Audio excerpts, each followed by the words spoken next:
Hi, welcome to this channel. My name is Patrick and we implement AI systems for manufacturers. On this channel, we talk about AI in manufacturing, and today we're going to be talking about overcoming AI resistance. AI resistance is a big problem when we're talking about implementing AI systems within manufacturing plants. And today we're going to talk about some of the experience that I've had with overcoming AI resistance and just AI resistance in general when implementing these systems, as well as a real world example from Blue Ocean Strategy, which is a great book that I just recently read. And yeah, it really resonated with me when I read the chapter about a technology integration that didn't go very well. And so, yeah, we've made a little bit of an adaptation for this example, and we're going to run through it today. Just starting then with the challenge, which is resistance to AI, and why is that a challenge, and why are the challenges and the fears around this completely justified? And I do think that they are justified. And part of what we need to do when we implement these systems is actually help to mitigate those, but we need to mitigate those fears in a way and communicate that to our employees. So firstly, then just talking about the fears around job loss and the concerns around AI replacing human workers is something that I'll probably talk about in its own video at one point, because it really is a really important topic.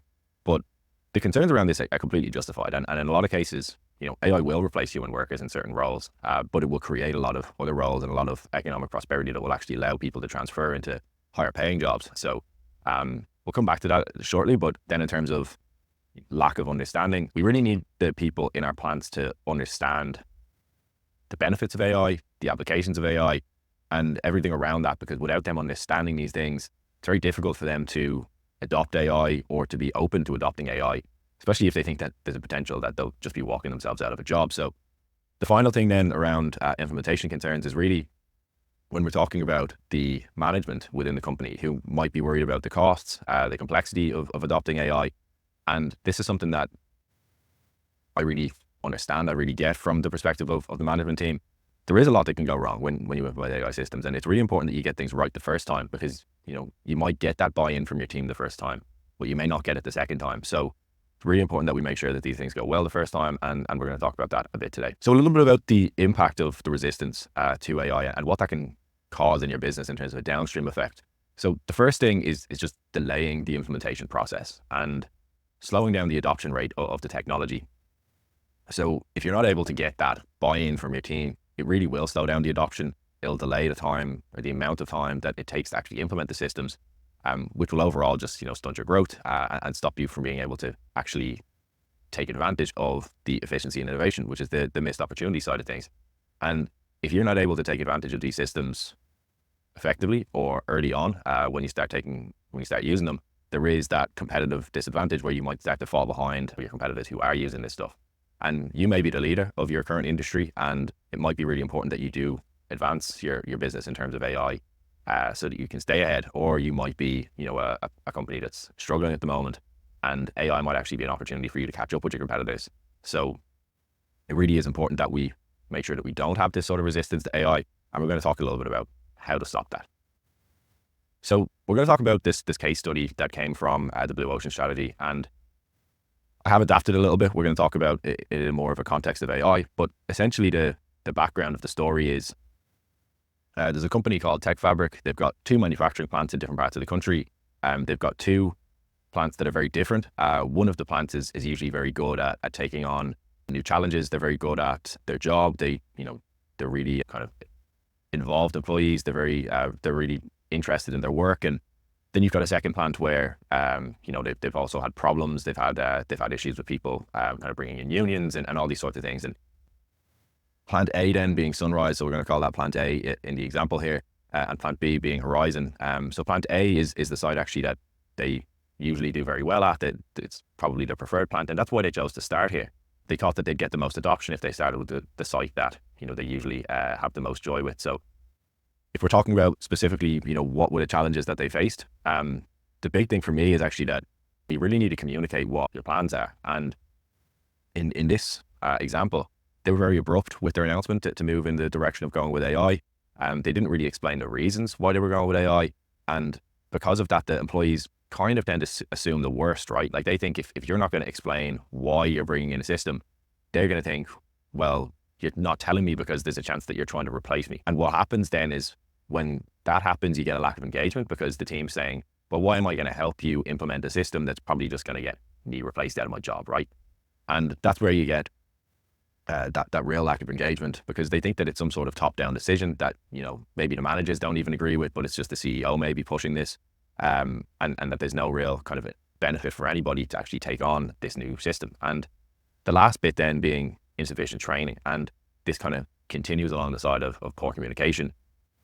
And it's about, they were actually just given basic instructions on how to use the machines, what to do with the machines, and not necessarily given any broader understanding of why they were doing things, what would the benefits be. And this really comes down to what I talked about a couple of minutes ago is, if you are a company that's struggling and, it might be essential that you take on AI systems, you should communicate that to your team and let them know that, look, we're not doing this to try to replace anybody. We're doing this to stay competitive because we're really struggling at the moment.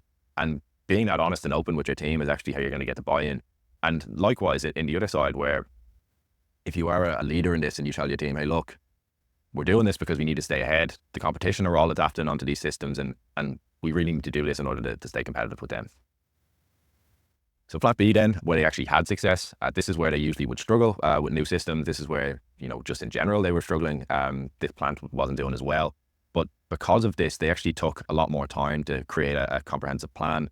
They were very strategic in the way that they communicated with the team, and they actually explained the vision that they had for this new AI strategy. And with that, they talked about all the benefits. They talked about all the opportunities that were going to, be made for employees to upskill and retrain into higher paying roles. And because of that, they actually got, a much bigger buy-in. They got teams providing their input and talking about what they would like to see. And overall, when you get involvement from your employees, you often start to figure out new things that you might actually be able to benefit from, new parts of the system that can be automated, because they're the guys that work on this stuff all day, right? You maybe as a manager or as a CEO, you understand kind of the overarching problems in the business, but you maybe don't understand the significant pains of like the specific roles that people have. And then the last thing that they did really well was they trained and they developed their employees and gave them chances to upskill into roles that maybe they were more interested in. So this would be, if you were someone who does a manual task, say for example, you're doing like pick and pack, or you're doing something of that nature. They're giving them people the opportunity to maybe work more on the supply chain side of things, managing the flow of orders coming in. And likewise, if they were a customer service representative, you're giving them the opportunity to actually work on maybe the sales team, or, work actually in the more troubleshooting and diagnostic side rather than the repetitive, simple support cases. So just to continue a little bit on the Blue Ocean strategy application and talk about some of the benefits that they got from when they actually learned how to do this correctly, was they really combined the productivity with employee development. And what I mean by that is they got these massive productivity gains by automating parts of the business, but then they actually got to they actually got to develop their employees and bring their employees along with the journey and make their employees more valuable to the company. So they got the value on both sides, right? They got the value on the productivity and also on the employee development. And it meant that because they cross-trained their employees into new, more valuable roles, they didn't need to hire many more staff. They were actually able to do a lot more with the same amount of staff. So that obviously reduces the cost of bringing on new team members and training them and doing all those sorts of things. And they broke some trade-offs, and the trade-offs that you might usually see when you do these things is maybe you're reducing costs a lot, but you're not really getting much productivity gain or likewise. But in this scenario, they actually got to enhance the value that they were delivering to their customers by giving them better products, more reliable products, because, in general, robotic systems are going to be a lot more accurate. They're going to require a lot less rework, but they also are able to, reduce the costs in that part of the manufacturing process, while also now being able to provide more value within the customer support department and, their supply chain, which is able to manage the purchasing decisions a lot better. So lots of big value to be had outside of, the initial things that you might see. There's a lot of downstream effects to a successful implementation like this. And then just untapped talent. So you might have had individuals who were doing very manual jobs that actually had the ability to do significantly more valuable roles, but you just were never able to find someone who was able to replace them, right? Like I've worked with a company who one of their most valuable contributors is working in customer service because he's the only person who is able to support employees at that level. And the hope is that when you start to implement these AI systems, and what I've seen is that you're able to reduce the workload on that person and reduce the workload on the other people in the department and allow them to move on to new roles, which enables the business to move forward, right? You want your best people to be working on the most important tasks. which is what you're able to do with this type of productivity gain. So then just talking about the kind of strategies to overcome resistance, and we've kind of touched on these already, but I do want to emphasize them again. And the big one is effective communication. You really just need to talk about all the benefits, all of the improvements to people's work lives that they're going to get from taking on these technologies, and talk about why you're doing it really, right? So if the employees understand why you're doing it, they're much more likely to buy in. And we need to come from that perspective, right? These people are really valuable to us. We really like our employees, and we need to make sure that they want to come along on the journey with us, or else we're not going to get any buy-in. So talking about then the early employee involvement, and this is, in the planning practice, and I always encourage teams to pick a few champions within the business that we can work with in that early stage and get them to suggest some improvements in some parts of the business that we can focus on improving, as well as, if you've already decided that you want to work in the customer service department or automating some manual processes in the back end or other parts of your operations, bringing in some of the employees from those parts of the business to actually talk about what their most important problems are and the most repetitive tasks that they have will really help engage the team and bring them along on the journey. And it'll also improve the end result of the project, right? Because the target of the improvement is the stuff that your team believes needs to be improved, right? Training your team then is also, really important, right? You need to give them an incentive to want to take on these technologies, give them that hope that if they do take on the technology, maybe they'll get to move into a role that they've always wanted to work in. It's really important that we train the teams. And especially when we're doing something like this, we really need to upskill them. We need to tell them that there is opportunities for them in other parts of the business. Give them that hope that once they do take on this technology, that, they're going to have the option to move on to a more important role.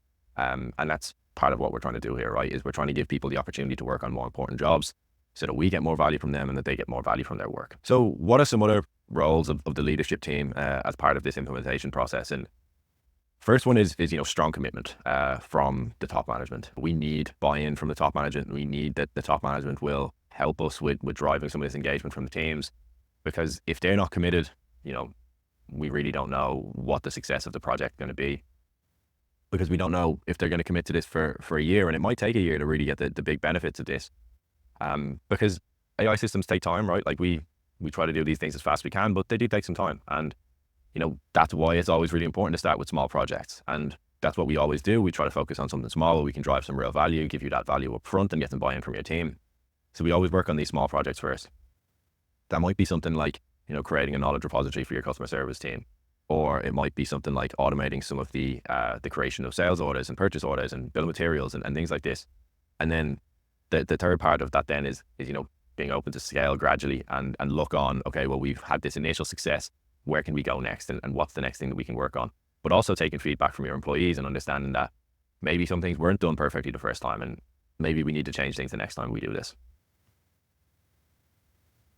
An important part of any project, and especially an AI project, is measuring success and setting metrics to measure that success. And part of that is defining KPIs, right? So in customer service, one of the things that you would target is, right, what is the average time that it takes us to close a ticket? And if you can show and demonstrate that what you're doing is bringing the time down to close a ticket, that's a real success for me, right? If your customers are getting resolutions faster and more accurately, that's pretty much as good as it gets, right? So that would be your two KPIs in that situation. Secondly, you'd want to have some sort of regular ongoing progress reports going to the management team. Part of what we do is we actually have a bit of a dashboard showing, right, these are all the jobs that we're working on. This is where we are at the moment. This is how far along the line we are. And, start to show the KPIs from early. It's also important that you start to track those KPIs, even in the scoping process, because if you don't know what the current situation is, it's very hard to know whether you can improve that or are you improving it, right? You don't want to start tracking the KPIs 6 months into the project and realize that maybe you've already improved the time to close tickets significantly, but you weren't tracking it. So then finally, celebrate the small wins. Always important to do that in life in general, but in this process, make sure that you're taking the time to say, right, we did a good job on this. Celebrate that milestone, move on to the next one. It's really important to keep the momentum going here. We do think that a lot of manufacturing businesses are probably 5 to 10 years behind on the technology scale. It might take a couple of years to get to the top level of technology, but all that means is there's a lot of opportunity for you out there. You can give better prices to your customers, you can give better support to your customers, and you can give better margins and better pay to your company and your team members. And at the end of the day, that's why we're all doing this. So the key takeaways, for me, the most important thing is the communication side. You've got to build trust with your team, and the best way to build trust in any way is communicating clearly, telling them about the benefits, telling them about some of the problems that might come up, telling them why you're doing this. That helps obviously to bring in employees and engage employees as part of the process, but bringing them in early also helps to get more out of the end result, because you know what the problems are. And continuous learning, it's really important that we develop our employees. A big part of what we're hoping to do as we continue to grow is to continue to invest in training our teams and making them better. Because at the end of the day, if your team is better, they do more for you, but also you're giving them more opportunity in case things don't work out with your business, right? And then finally, there is a bit of a cultural shift that needs to go on within the business. And this is all part of a continuous learning culture, part of a lean culture. And you need to get people excited about AI in order to get them to adopt it. And that's the big thing. They should be excited about AI, in my opinion, because it's given them the opportunity to work on more valuable jobs, more valuable tasks, make more money, and improve your whole business. So get them excited. It really is an important thing. So where do you start and where do you go next? And the first place I always think people should start is understanding where they are in terms of how ready they are for AI. You may not have the systems in place already to adopt AI, but if you don't check this and you don't start on this, there is a good chance that you might fail if you try to start too quick, right? Take your time, understand the readiness, bring in an external person if you need to that can help you to understand whether you're ready, and start to develop a strategy. We think that kind of a 2-year time frame is really as far as you can go in terms of developing a strategy for AI. Things are changing very quickly, but you can start to pick individual parts of your business that can be automated and try to push forward to that over 2 years. From our opinion, that's really as far as you can look ahead. We don't know what the world's going to look like in 5 years. And even 2 years to a certain degree is tricky to know what the world's going to look like. But develop that strategy, try to have a clear picture in your head of what you want your business to look like and what parts of your business you want to automate, and seek support. You may not have the team internally to help you with this, but there are people like us that can help you with this. Having a third party come in and understand and help you along the process is just going to make the whole thing a lot easier. As I mentioned, you may not have 3 or 4 chances to get this right. You might only have 1. So make sure that you take the steps necessary to make sure that you've got a successful project the first time. So yeah, I hope you enjoyed the video today. That's all I've got for today. Yeah, I really do think this is an important topic. It's something that we struggled with, as I mentioned, in our first project, but we really have had a lot more buy-in in the recent projects because we took these steps and because we've been really proactive in communicating the benefits to the team. So thank you very much for watching the video. If you have any questions or you want to reach out to me in general, there's links in the description for that. Well, yeah, thank you very much for watching the video, and I hope to see you next time.